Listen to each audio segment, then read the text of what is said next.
Hey folks, Mobile Geezer here with this week's Geezer Bits for Sunday, April 8th, 2018.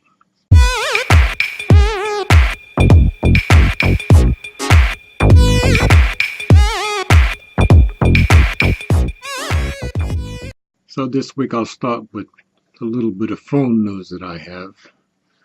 I had announced previously that there had been a few articles that Lenovo was killing off the Moto line, but turns out that seems to be in error, because on April 19th in Sao Paulo, Brazil, Lenovo was hosting an event which they'll be announcing the Moto G6, the G6 Play, and the G6 Plus, and possibly the Moto Z3 Play.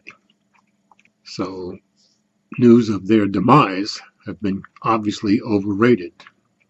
Pricing details for the two of the Moto G6 phones have been leaked recently.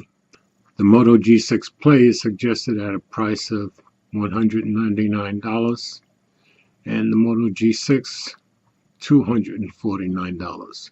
So it looks like our beloved Moto line will be continuing, and they'll be continuing at somewhat affordable prices. Next up, the much talked about LG G7, which we now know will be called the LG G7 Thin Q, may have a dedicated button for their AI-powered camera, much like the Galaxy S9's Bixby button, but this one's strictly for the camera. So we do know the LG G7 Thin Q will include a notch and an AI button, and it's likely to have a 6.1-inch screen. No details on what the cost will be as yet. And now moving on to some other news. Twitter announced that on June 19th, it would be disabling some key features of third-party apps, such as streaming APIs that allow the third-party apps to send push notifications and refresh the Twitter timeline automatically. But Twitter has decided to put off that change, but they haven't said when it will come. So popular alternative apps like Tweetbot, TweetTerrific, Talon, and Tweetings, which many other people prefer to the native Twitter app, would all be affected. Twitter has been testing its new Account Activity API to replace its current streaming API, and the third-party disabling will occur when that becomes live. Twitter has not allowed any third-party apps to join in the testing of the new API. Consequently, it's possible that users will be forced back to the native Twitter app once the change takes place. Twitter does say it will give at least 90 days notice before they do implement the new API. So we'll see what happens with that. Moving on to more serious news, YouTube announced this week that it will ban videos related to the sale or assembly of firearms, as well as certain gun accessories, including bump stocks. The new rules will take effect in April, in other words, this month. Don't have a date for that. And after what has happened at YouTube headquarters this week, this makes perfect sense. Although I think it was the Florida shootings that originally pushed this idea forward.